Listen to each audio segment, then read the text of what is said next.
My dad is a real piece of work. He's got this crazy idea that the girl next door is always the one, so you gotta lock that down early. Because of that half-baked advice, I've spent the last 13 years as a free, on-call butler for the crybaby who lives next door. The day our final exams ended, the most popular guy in school asked her out in front of everyone. The whole school was waiting to see me, the guy who'd been trailing her like a lost puppy for years, finally get humiliated. Instead, she ignored the campus king, pulled out her phone, and yelled loud enough for everyone to hear, "Leo, if you don't get back here and make dinner, I'm literally going to starve to death." Chapter 1, Leo, look, it's Brandon Carter. He's got roses. Oh my God, is he going to ask Chloe Davis out? This is going to be good. The princess Leo's been guarding for years is finally about to get snatched up. The final bell of senior year had just rung. I was packing my bag, my mind already on what I needed to pick up from the store for the little tyrant at home. The chatter from my classmates was just loud enough to drift into my ears, each word landing like a small stone. I looked up, following their gaze. Down below, by the main entrance, Brandon Carter was practically glowing in his crisp white polo shirt. He was holding a huge bouquet of red roses, a look of nervous anticipation on his face as he stared toward our classroom door. And his target, Chloe Davis, was slowly, deliberately putting the last of her books in her backpack. She was wearing a pale yellow sundress today that made her skin look almost luminous. Her long, dark hair was pulled back in a ponytail that swayed with every small movement, cute as hell. The guys and girls around her were starting to buzz, a mix of wolf whistles and excited squeals filling the air. "Chloe, look downstairs. The king is here for his queen." Chloe wrinkled her small nose, her face a mask of indifference. She just moved a little faster, zipping her backpack shut. I scoffed. The princess I'd been guarding? These people had no idea. My old man, Frank Hayes, a charming but totally unreliable disaster of a father, pointed at the sniffling little girl who had just moved in next door when I was 5. She did nothing but follow me around, crying. "Son," he'd said, slinging an arm around my shoulder. "Remember, the girl next door is always the one. You gotta lock that down early." Because of that one ridiculous sentence, my life took a sharp left turn off the main road. Chloe falls and scrapes her knee. I had to carry her home. Chloe gets picked on. I had to go start a fight. Chloe's hungry. I had to cook for her. This locking down had been going on for 13 years. I went from being a hellraiser who ran wild all over the neighborhood to a Michelin star babysitter bodyguard combo, all for free. The entire school knew I was Chloe Davis's shadow, the guy she could summon with a snap of her fingers.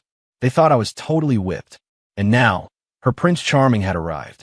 Brandon Carter, rich family, handsome, star of the football team. The guy every girl at Northwood High dreamed about. Everyone thought he was the perfect match for Chloe. And me, Leo Hayes, son of divorced parents, living with a deadbeat dad, the guy who spent most of his time debating grocery prices and scrubbing pans. I was supposed to have been kicked to the curb ages ago. My desk mate, Matt, nudged me with his elbow, a look of pity on his face. "Hang in there, man. Plenty of fish in the sea." I shot him a look and went back to packing my things. A beat-up insulated lunchbox and 2 cookbooks I'd checked out from the library. That was the sum total of my senior year. Pathetic.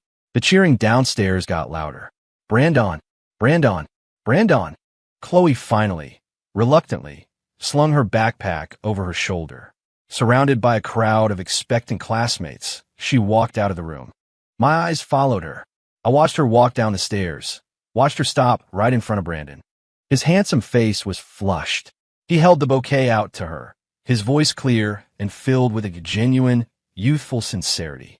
"Chloe, I've had a crush on you for a long time. Ever since I first saw you at the freshman orientation assembly, The crowd went silent, everyone holding their breath, waiting for the heroine's answer. My own heart, for some stupid reason, felt like it was hanging by a thread. Not from nerves or hope. It was annoyance. A 13-year-long annoyance. If she said yes, would I finally be free? No more washing mountains of her socks. No more getting dragged out of bed by a midnight phone call because she wanted ramen. No more listening to her complain with tears in her eyes that the barbecue sauce on her ribs wasn't sweet enough. Actually, that sounded pretty good. I watched Chloe. She was looking down, her long eyelashes casting shadows on her cheeks. making it impossible to read her expression. She didn't reach for the flowers. The seconds ticked by.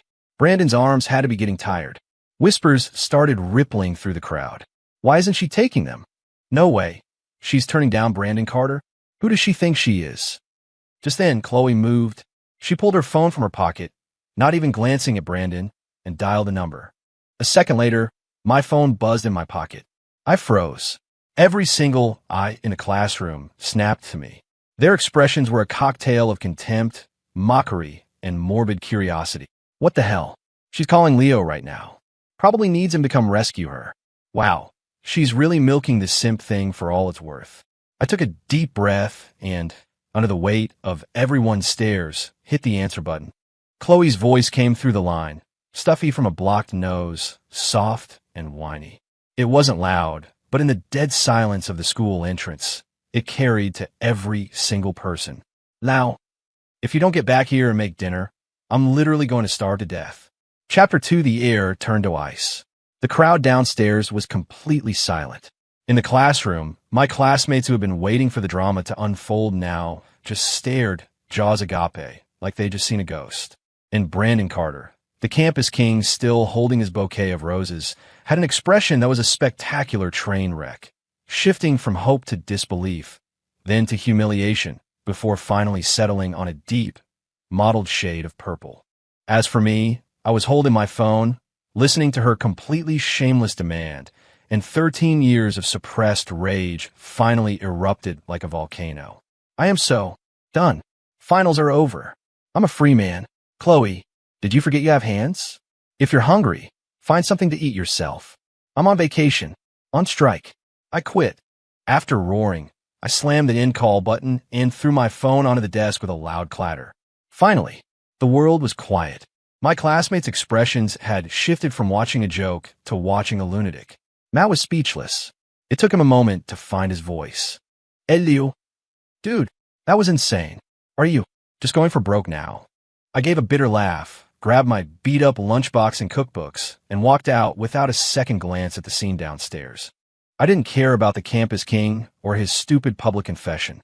From this day forward, I, Leo Hayes, was living for myself.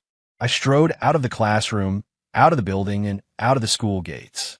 Behind me, there was a dead silence, broken only by my phone, which had started vibrating violently again on the desk. Screw it. Someone else can deal with her.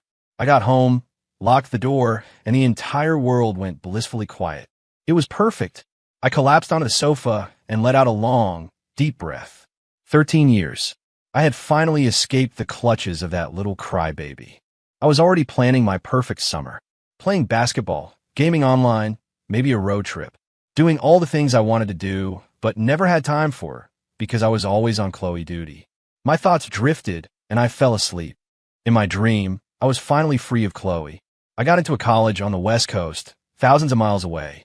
I'd never have to listen to her whining again, never have to be her personal chef and butler. I was smiling in my sleep. Bang, bang, bang. A series of frantic, heavy pounds on the door ripped me from my perfect dream. I groaned, running a hand through my hair. Who the hell was that? Leo Hayes. Open this door. It was Chloe's voice, thick with tears, but also laced with a terrifying amount of fury. I shot up from the sofa, instantly awake. What was she doing here? Now, open the damn door. You had the guts to hang up on me. Now have the guts to open up. The door was rattling in its frame. It sounded like she was trying to break it down. My scalp prickled. What was her problem now? I tried to ignore her, pulling a pillow over my head. Now, if you don't open this door, I'm calling the cops. I'll tell them you kidnapped me. I sighed in utter defeat and dragged myself to the door.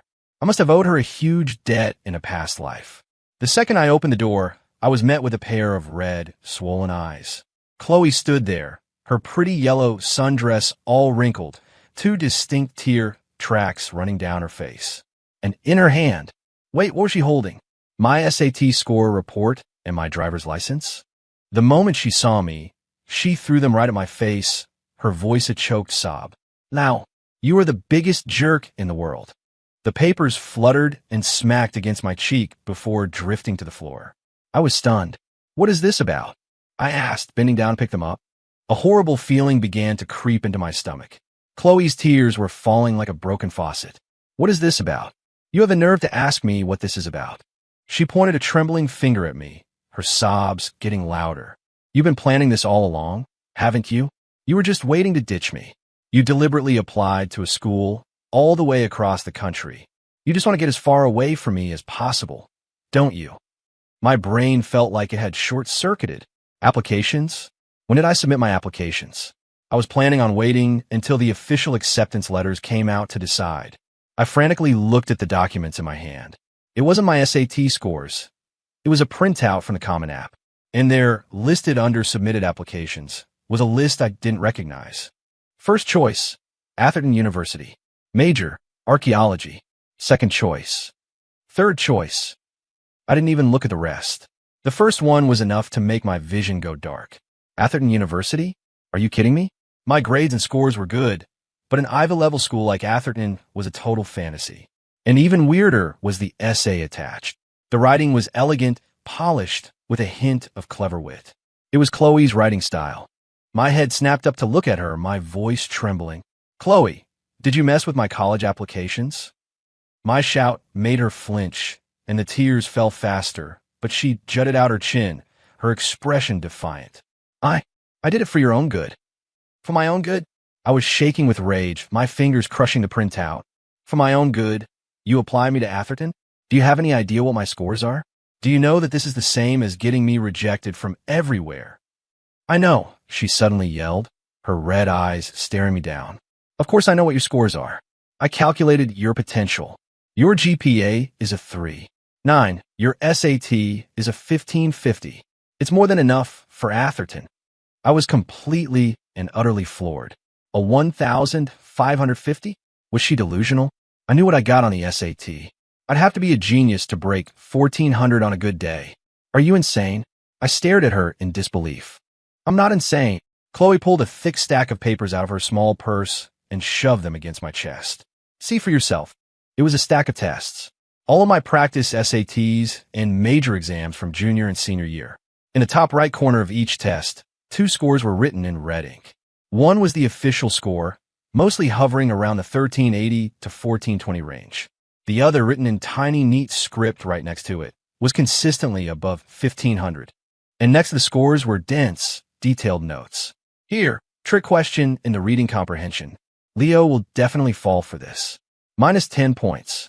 Here, in the second part of the math problem, his method will overlook one possible scenario. Minus 20 points. The essay prompt is tricky. His thesis will be weak. Max score, 4 out of 6. Every question, every single point deduction was analyzed with terrifying precision, as if she were living inside my brain. And the final true potential score she had calculated was shockingly close to the 1550 she claimed I had. I held the papers, my hands shaking violently. What? What is this? How did you? Chloe sniffled, tears still streaming down her face, but her tone held a hint of smugness and hurt pride. Because you're an idiot. You always make the same mistakes. I could explain it to you 100 times, and you still wouldn't get it. If I didn't watch out for you, you'd probably get scammed into buying a bridge. I was speechless. I looked down at the test in my hands, then back up at the little crybaby who was a mess of tears and snot. 13 years. I had always thought I was the one taking care of her. I thought she was a helpless, clueless little girl who only knew how to cry, complain, and cause trouble. But it turns out, all this time, I was the idiot being looked after. I was the one who, without her, might not have even gotten into a decent college. The realization hit me like a ton of bricks, leaving my mind completely blank. Chapter 3 still. You can't just go and mess with my college applications without my permission. It took me a long time to find my voice again amidst the shock, but it lacked any real conviction. Seeing my anger deflate, Chloe's crying subsided into little sniffles. She looked at me with an expression so pitiful, she resembled a puppy abandoned by the entire world. I did ask you, she mumbled. When did you ask me? I frowned. The night before our last final, she said, her lip trembling. I asked you if you wanted to go to Atherton, if you wanted to go to the same college as me. You said yes in my wildest dreams. That was me talking in my sleep. How does that count? And what's with the archaeology major? I rubbed my temples, which were starting to throb. I have zero interest in that.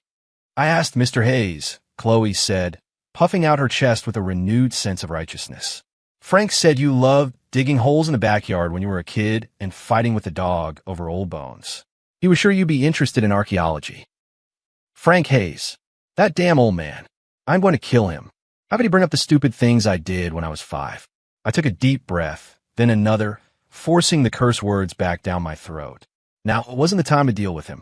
What about you? I looked at her. What did you apply for? Chloe's eyes lit up, and for the first time, her face showed an emotion other than crying. Atherton University, food science and nutrition. I paused for a second before it clicked. So you had this all planned out? You still here. You knew what my real scores were. You figured out how to get me into the same school as you, and you even picked out my major for me. My stare made her a little nervous.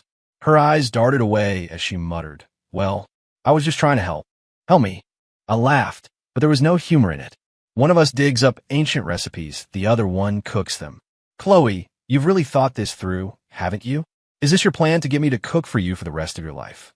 Is that a problem? She suddenly looked up, her eyes wide and challenging. Her expression basically said, I'm giving you the honor of cooking for me. You should be grateful. Her logic completely disarmed me. 13 years of being her butler had conditioned me to this kind of thinking. It was like muscle memory. What could I even say? If I said no, she'd cry a river big enough to flood the house, and then find 100 different ways to make me give in anyway.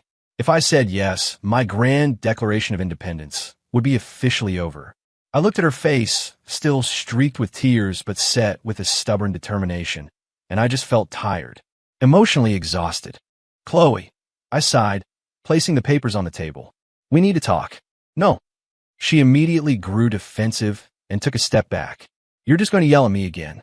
You already yelled at me on the phone. As she spoke, her eyes started to well up again.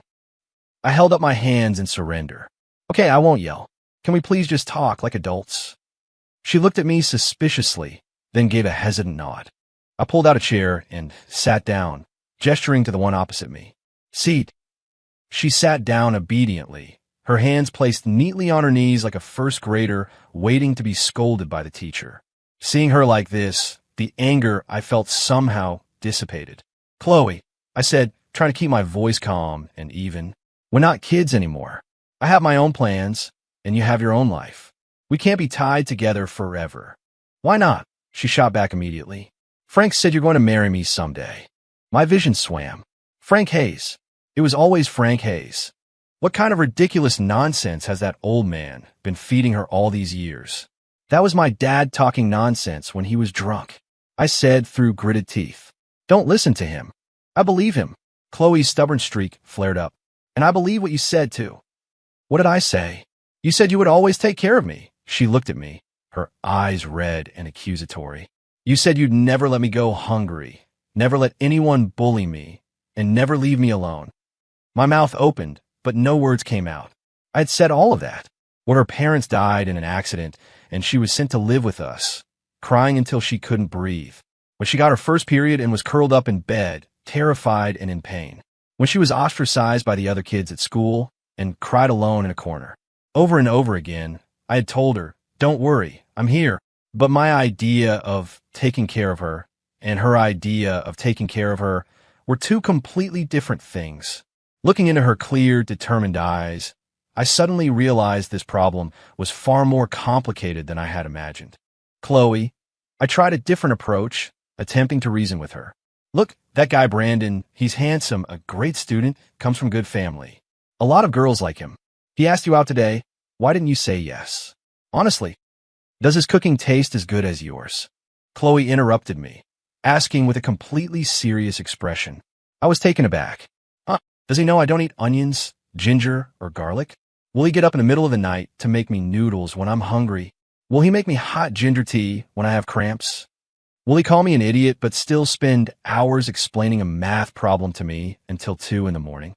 Her barrage of questions left me speechless. I opened my mouth, but all I could manage was a lame. He could learn. I don't want him. Chloe shook her head, her gaze frighteningly firm. I only want you. Leo, I only want you. Her words were like a stone dropped into a calm lake, sending ripples spreading through me. I looked at her, and my heart skipped a beat.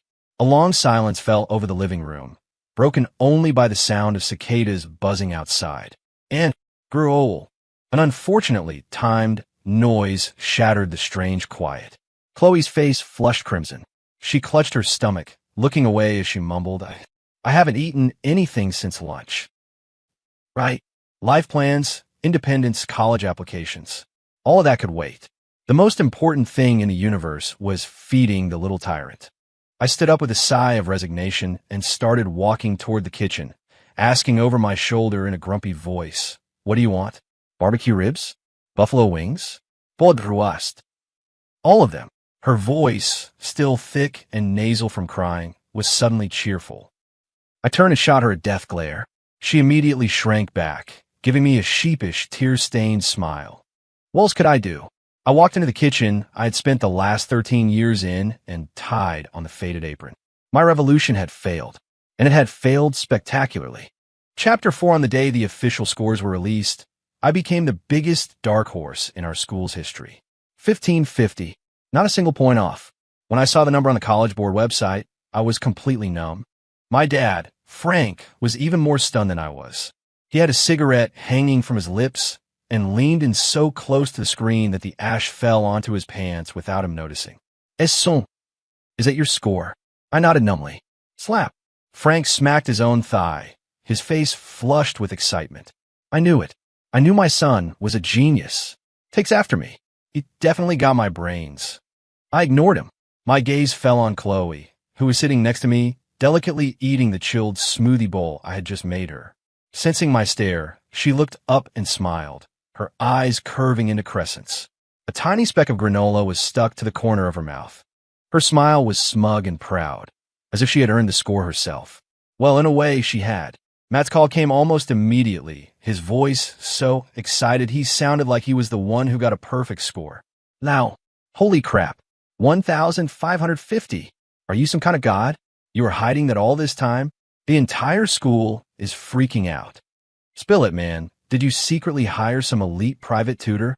I glanced at Chloe and gave a wry smile. Something like that. Elite, one-on-one, and she doesn't even make her own meals. Huh, Matt was confused. I didn't explain, just mumbled a few words and hung up. The class group chat was already exploding. WEF. Leo Hayes got a 1550. Is that real? Is the site bugged? I checked it, it's legit. The school already posted the honors list by the front gate. That's impossible. Didn't he usually get like 1400s? Dark horse. This is the definition of a super dark horse. So, to everyone who called him whipped, how does that crow taste? Turns out the genius was just pretending to be average to experience normal life, huh? The same voices that had mocked me were now filled with shock and awe. Someone even started a theory that I had pretended to be an average student to better get close to and protect the real genius, Chloe. Think about it. A secret genius who cooks for Chloe every day and walks her to and from school. That's some next-level romance novel stuff, right there. OMG, when you put it like that. It's actually super sweet. That's true love. Brandon Carter who? He can't even compete with a secret genius. In the face of undeniable results, public opinion shifted with breathtaking speed, and the mastermind behind it all was calmly enjoying the fruits of my labor. Leo, I want another bowl, Chloe said, pushing her empty bowl toward me. Éclair de hair. Don't push it. Too much cold stuff is bad for you. But it's so hot, she pouted, starting to give me her signature puppy dog eyes. I was completely powerless against that look. Half a bowl. That's it, I grumbled, snatching the bowl from her and scooping a small amount into it. Frank watched from the side, chuckling. À ta bois, son. Look at you, wearing the pants in this relationship. I didn't bother responding. Wearing the pants. Not a chance. I was just completely and utterly wrapped around her little finger. Soon after, Chloe's scores were released. 1580. Unsurprisingly, she was the valedictorian. When her score came out, the group chat erupted again. A genius and a super genius. It's official. They're in-game. I'm throwing away the key. Who was it that said Leo's princess was going to get snatched? Get over here. This is clearly a case of two top-tier people keeping it in the family. I take back everything I said. Brandon Carter is definitely not worthy. I stare at my phone screen, a strange mix of emotions churning inside me. This so-called truth and redemption didn't bring me much satisfaction, because I was the only one who knew how much of a fraud this genius persona was. Without Chloe, I'd probably be a regular student heading to a state school. Atherton University would have been an impossible dream. Leo, Chloe said suddenly. What? I put down my phone. She looked at me, her eyes sparkling. Our application should be a sure thing now, right? My heart sank a little. That's what she really cared about.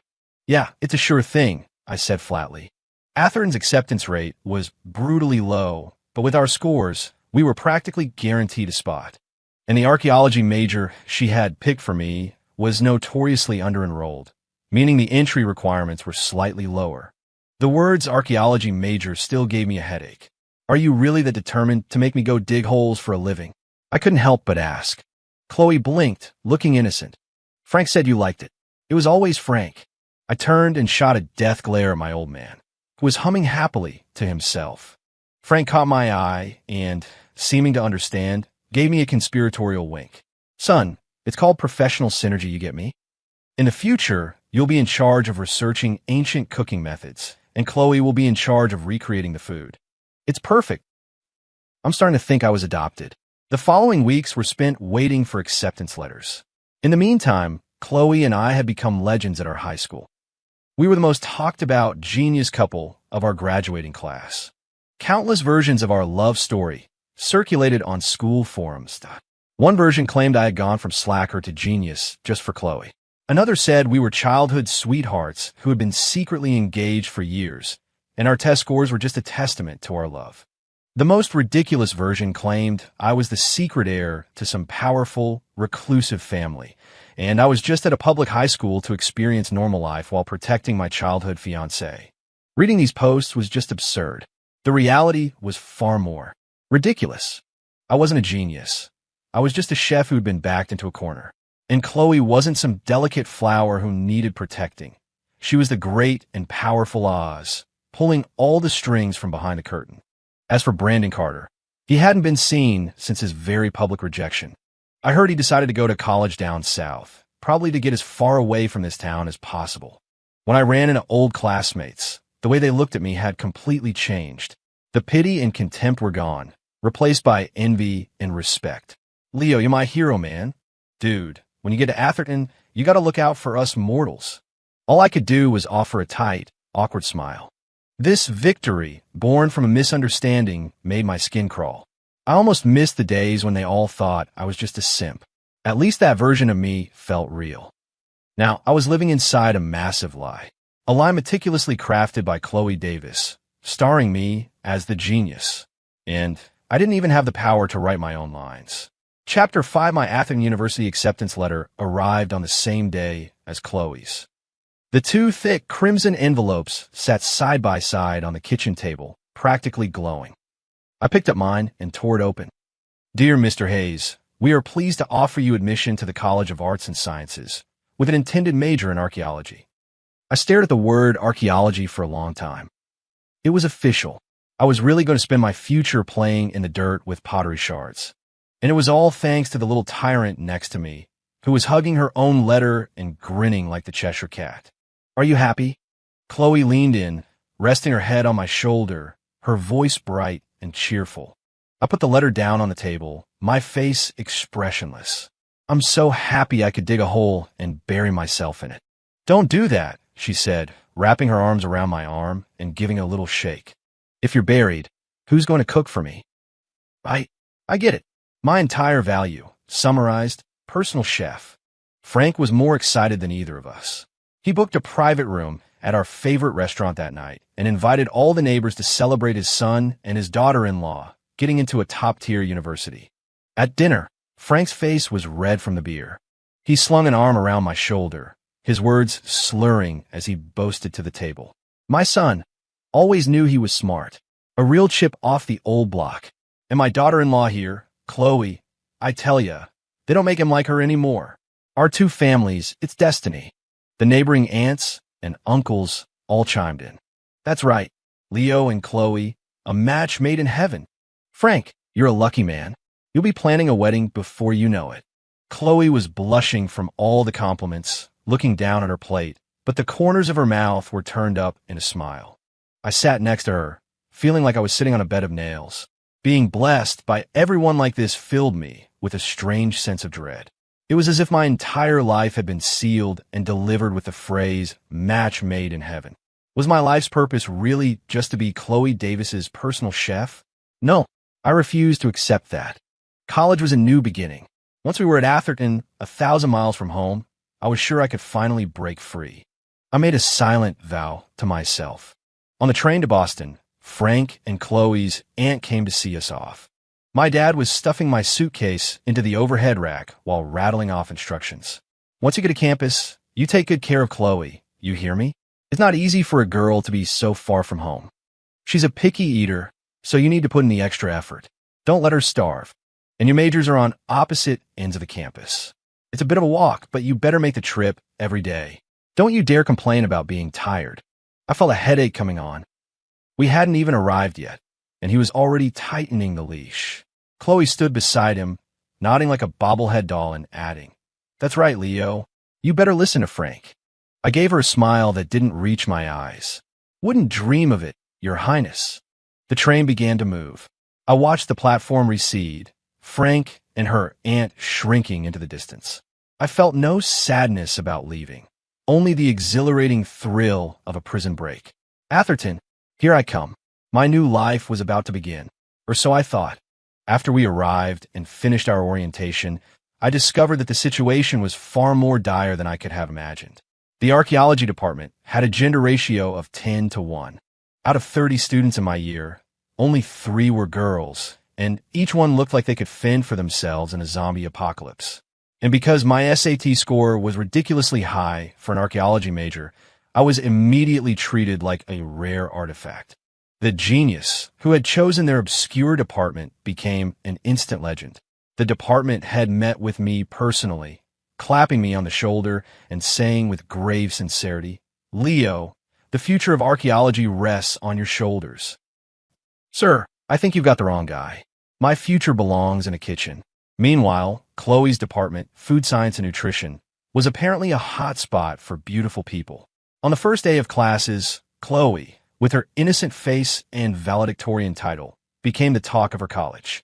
Countless upperclassmen and freshmen alike were already trying to win her over. I got all this intel from Matt. He had also gotten into a university in Boston, just across the city. "Leo, you gotta keep a close eye on her," Matt said, his voice filled with concern during a call. "Your perfect little angel is being circled by a pack of wolves." I scoffed. "Let them have her. I could use the peace and quiet." "Do they?" "No." Matt protested. "Don't you remember what your dad said? Lock it down early. Get lost." I hung up, but my mind was anything but calm. Honestly, I didn't want Chloe to start her own new life. Find a boyfriend, have a normal college romance, and completely forget about her free butler. That way, I could finally be free too. I started to deliberately pull away. She'd call me, complaining that the dining hall food was disgusting. I told her to deal with it. She'd text that the hot water in her dorm was out. I told her to call maintenance. She'd say she was scared to walk back to her dorm alone at night. I told her to find a friend to walk with. I thought my cold shoulder would make her give up. I thought with all the amazing guys at Atherton, someone would eventually take my place. But I had underestimated Chloe's persistence, and I had overestimated my own resolve. A week later, I was in my dorm room, playing video games with my roommates. My phone rang. It was Chloe. I answered with a sigh of annoyance. "What is it now?" But it wasn't her usual whining or complaining on the other end. It was a blast of loud music and the drunken shouts of a group of guys. My heart plummeted. "Chloe, where are you?" A strange guy's voice, slick and arrogant, came on the line. "You must be Leo, right? Your girlfriend is wasted at a bar called the Velvet Room. You should probably come get her." The word girlfriend was like a needle jabbing me right in the chest. Before I could correct him, he hung up. I stood there, frozen, my mind a complete blank. Chloe? At a bar? Wasted? She hated places like that. She couldn't even handle a single wine cooler. My roommate noticed my expression. "Hey, Hayes, you good?" I grabbed my jacket and bolted for the door, my voice shaking. "I have to go out." I ran like a madman out of the dorm, across the quad, and hailed a cab on the street. The Velvet Room. Go fast. The cold night air rushed in through the open window, chilling my face. There was only one thought in my head. She couldn't be in trouble. She just couldn't. In that moment, all my plans of distancing myself, of freedom, of a new life, they all went up in smoke. All I knew was that if anything happened to Chloe, I would lose my mind. It turned out that 13 years of habit weren't just a routine. They were chains binding us together so tightly I couldn't tell where I ended and she began. I thought I wanted to break them. But the second they were in danger of snapping, I realized I cared about them more than anyone. Leo Hayes, was well and truly screwed. Chapter 6. The taxi screeched to a halt in front of the Velvet Room. I threw a 20 at the driver without waiting for change and plunged into the bar. The music was a physical force vibrating through my bones. Strobing lights flashed across a sea of bodies, and the air was thick with the smell of stale beer, cheap perfume, and desperation. Frowning, I frantically scanned the dance floor and the crowded booths, searching for her. Finally, in a dark corner booth, I saw her. Chloe was slumped over the table, her hair a mess, her face flushed a deep red. She was surrounded by 3 or 4 guys. They all had predatory looks in their eyes, and one of them was holding a drink, trying to force it to her lips. Come on, gorgeous, just one more. Don't be like that. Yeah, Julian wants you to have a drink. That's a compliment. A hot wave of rage exploded in my chest. I stormed over, shoved the guy with the drink so hard he stumbled backward, and pulled Chloe behind me. What the hell do you think you're doing? I snarled, my eyes blazing. The guys were startled, but their surprise quickly morphed into sneering contempt. The one in the lead, who I guessed was Julian, was handsome in a slimy sort of way. He smirked. Who the hell are you? This doesn't concern you. I'm her boyfriend. The words ripped out of my throat before I could even think about them. Even I was surprised to hear them, but there was no time to second-guess it. Julian looked me up and down, a cruel laugh escaping his lips. Boyfriend? Funny, she didn't mention one. Besides, even if she has one, she's with me now. Say that one more time. I dare you.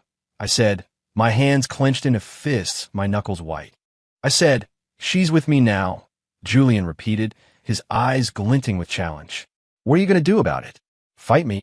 His cronies moved to surround me, cracking their knuckles and grinning. I stared back at them, my blood running cold and hot at the same time. A fight? Son, I've been getting into fights to protect the girl behind me since I was 5 years old. I've had more practice than you've had hot dinners.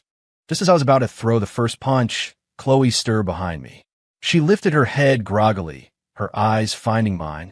They widened, and then she let out a loud sob.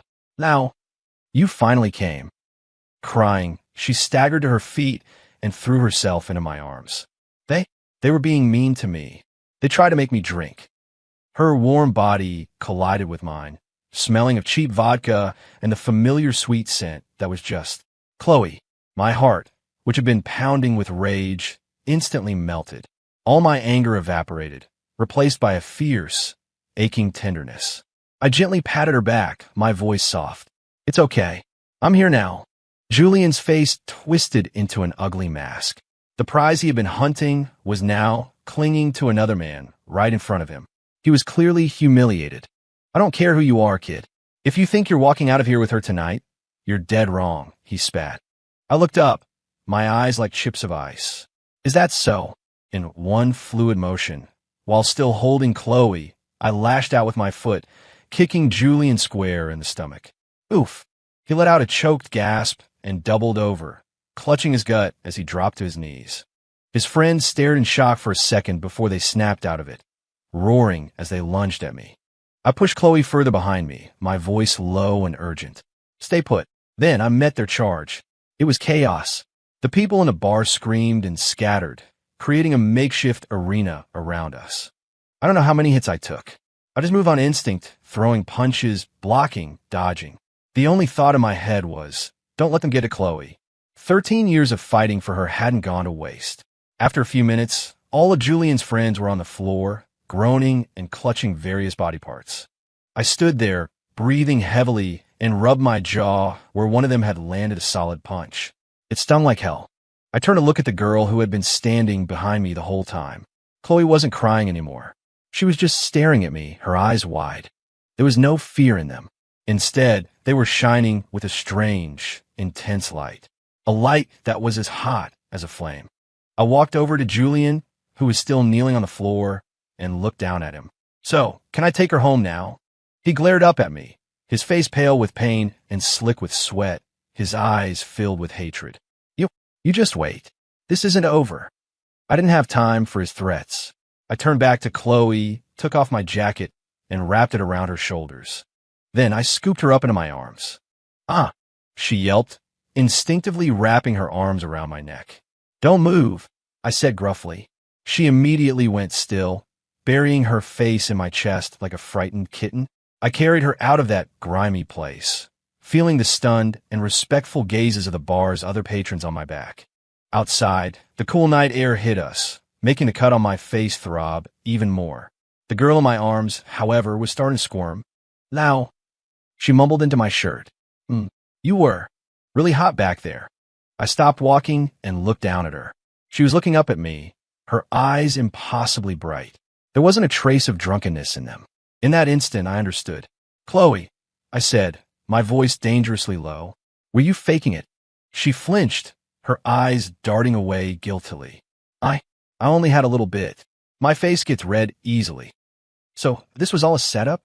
I felt like my head was going to explode. "You went to a bar on purpose, had them call me, just to force me to come here?" "Well, you were ignoring me," she suddenly shot back, her voice thick with hurt, her eyes welling up with real tears this time. "You didn't text me or call me for a whole week. Did you find some other girl to cook for?" Some other girl to cook for? That's where her mind went. I could feel my blood pressure skyrocket. Do you have any idea how dangerous that was? What if I hadn't gotten here in time? I yelled, the fear from earlier returning. "But I knew you would," she said with absolute certainty, tightening her grip around my neck. "I knew you wouldn't be able to stand it." Her voice was soft, laced with a familiar dependence and a confidence that infuriated and captivated me at the same time. All the anger inside me was doused as if by a bucket of ice water. Wouldn't be able to stand it. She was right. I couldn't. The realization left me feeling completely helpless. I stood there holding her on the dark street, looking at her face, so close to mine. Her long eyelashes were still dotted with the fake tears she'd squeezed out earlier, sparkling like tiny diamonds under the streetlight. I was suddenly hit with an overwhelming urge. An urge to lean down and kiss her. The thought shocked me so much I almost dropped her. I had to be losing my mind. "Leo," she said again. "What?" My voice was hoarse. "I'm hungry." I let out a long, slow sigh of utter defeat. "What do you want to eat?" "Spicy crawfish. It's the middle of the night. Where am I going to find?" "But I want it." Fine. Holding this infuriating, brilliant, manipulative girl, I started walking down the empty street, searching the entire city for a late-night crawfish joint. In that moment, I gave up fighting. Freedom, a new life, all of it. To hell with it all. I was in her trap, and I was starting to think I'd never get out. And maybe, just maybe, I didn't want to. Chapter 7 after that night, I officially scrapped the distancing plan. I had surrendered. I fell back into my old high school routine, meticulously planning my days around trekking across Atherton's sprawling campus to deliver meals to her. Our class schedules were completely different, which meant I often had to skip some of my less important lectures. My roommates thought I was insane. "Hayes, you're the great hope of the archaeology department. How can you throw it all away for a girl?" My roommate Dave lamented dramatically. "Yeah, man, so the 3 girls in our major are rugged, but there are other departments. A guy like you could have anyone," another roommate, Chris, chimed in. I just continued packing the braised short ribs I'd made into a thermal container. "You guys wouldn't get it," I said without looking up. And they didn't. Chloe wasn't just a girl to me. She was my routine, my responsibility, my addiction. And Chloe, after the bar incident, became even more brazen. She started to publicly claim her territory. If a guy asked her out, she would loop her arm through mine and tell them sweetly, "Sorry, I have a boyfriend. He makes the best barbecue ribs in the entire world." If someone invited her to dinner, she'd point to the container in my hand and say proudly, "No thanks, my boyfriend cooks for me." Before long, the news that Leo Hayes, the archaeology genius, is totally whipped had spread across the entire campus. I became the poster child for guys who get locked down way too early. All I could do was smile wryly. But trouble wasn't far behind. The guy I'd beaten up at the bar, Julian Croft, was a notorious rich kid from the business school. He wasn't the type to let things go. One afternoon, on my way back to my dorm after dropping off Chloe's lunch, I was cornered. Julian stood in front of me, flanked by several other guys. A faint bruise was still visible on his jaw, and his eyes were filled with venom. Well, look who it is, he sneered. I frowned. What do you want? Nothing much. Just wanted to have a little chat, he said, nodding to his friends, who immediately surrounded me. These guys weren't students. They were big, muscular, and had mean faces. My stomach dropped. This wasn't going to be a friendly chat. Julian, this is a school. What are you trying to do? I said, my voice low. What am I trying to do? He laughed, a nasty, grating sound. You think you're a tough guy, right? Today, I'm going to teach you a lesson about respect. He waved his hand. His goons rushed me. It's hard to fight four guys at once, especially when they're professionals who know where to hit to cause the most pain. I fought back as hard as I could, but I was quickly overwhelmed. Pain exploded in my stomach, my back. I fell to the ground, curling up to protect my head and vital organs. Fists and feet rained down on me. Pain. It was sharp, blinding, but I didn't make a sound. I just grit my teeth. Julian strode over and planted his foot on my back, grinding his heel into me. He looked down, his face a mask of sadistic pleasure. How's that feel? Had enough yet? I spit out a mouthful of blood and saliva, glaring up at him. Go to hell. Still talking tough. My defiance enraged him. He drew back his foot, aiming for my head. Just then, a clear, furious voice cut through the air. Stop! I looked over and saw Chloe running toward us. Behind her were several campus security officers. When she saw me on the ground, bruised and bleeding, her eyes instantly turned red. She charged forward and shoved Julian off me with surprising strength. Julian Croft, how dare you touch him? Her voice was shaking, not with fear, but with pure rage. Julian's face paled when he saw security, but he tried to play it cool. Chloe, stay out of this. This is between him and me. Anything that involves him involves me. Chloe knelt and helped me up. When she saw the blood on my mouth, tears immediately started streaming down her face. She turned and glared at Julian, her eyes like a furious lioness protecting her cub. Julian, you just wait. I'm not going to let this go. Then she turned to the security officers who had just arrived. Officers, it was them. They were ganging up on him right here on campus. Arrest them. Julian and his hired muscle were taken away by security. The crowd of students that had gathered slowly dispersed. It was just the two of us. Chloe held me, her tears falling uncontrollably. Does it hurt? Leo, does it hurt? She sobbed, her hands hovering over my injuries, afraid to touch them. I'll live. I managed trying to smile, but the movement pulled at the cut on my lip, making me wince. This is all my fault, she cried even harder. If it weren't for me, you wouldn't have. It's not your fault, I interrupted. Even without you, I would have punched that scumbag. She didn't say anything, just kept crying. Watching her fall apart like this made my own heart ache. I raised my uninjured hand to wipe away her tears, but she caught it. She pressed my hand to her cheek. Her tears were hot against my skin. Leo, she looked at me, her voice choked with sobs, but imbued with a new, terrifying resolve. From now on, I'll protect you. Istir de her, stunned. Looking into her eyes, washed clean by tears but shining with fierce determination, my heart gave a powerful thud. You'll protect me? You're the girl who can't even open a pickle jar. How are you going to protect me? That's what my brain was thinking, but I couldn't bring myself to say it, because the look on her face was so utterly serious.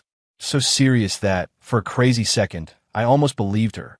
Chapter 8, I thought Chloe's declaration of protecting me was just something she said in the heat of the moment. At most, I figured she'd just be quicker to call security next time. Once again, I had completely underestimated her. Julian got a slap on the wrist from the university for the on-campus assault, a formal warning that went on his record. But his family clearly had connections because the whole thing was quickly swept under the rug. A few days later, he was back to swaggering around campus, shooting me looks filled with even more hatred and contempt.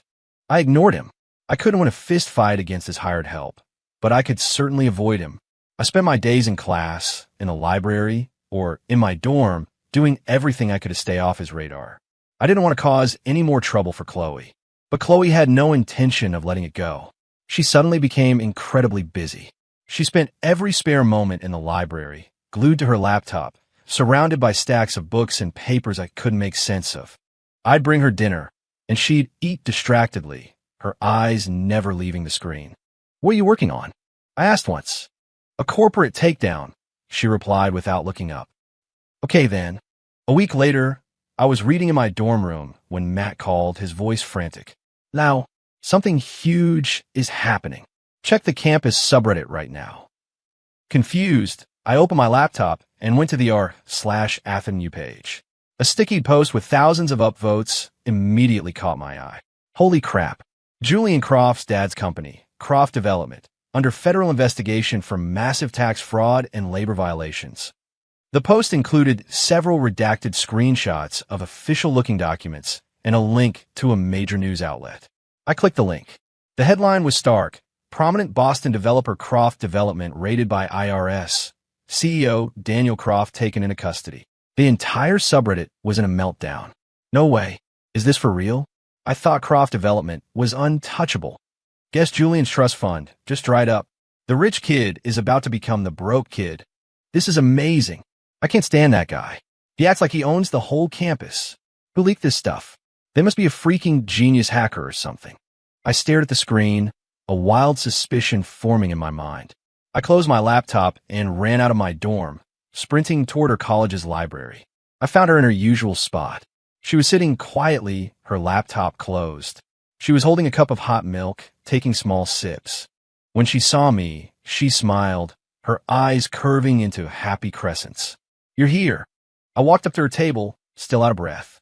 I held up my phone, showing her the news article, my voice trembling slightly. Did you do this?" She didn't confirm or deny it. She just tilted her head and gave me a playful wink. "Didn't I tell you? From now on, I protect you." Her voice was soft, but her words hit me like a shockwave. I looked at her, the girl I had always seen as a crybaby, a spoiled brat, a troublemaker.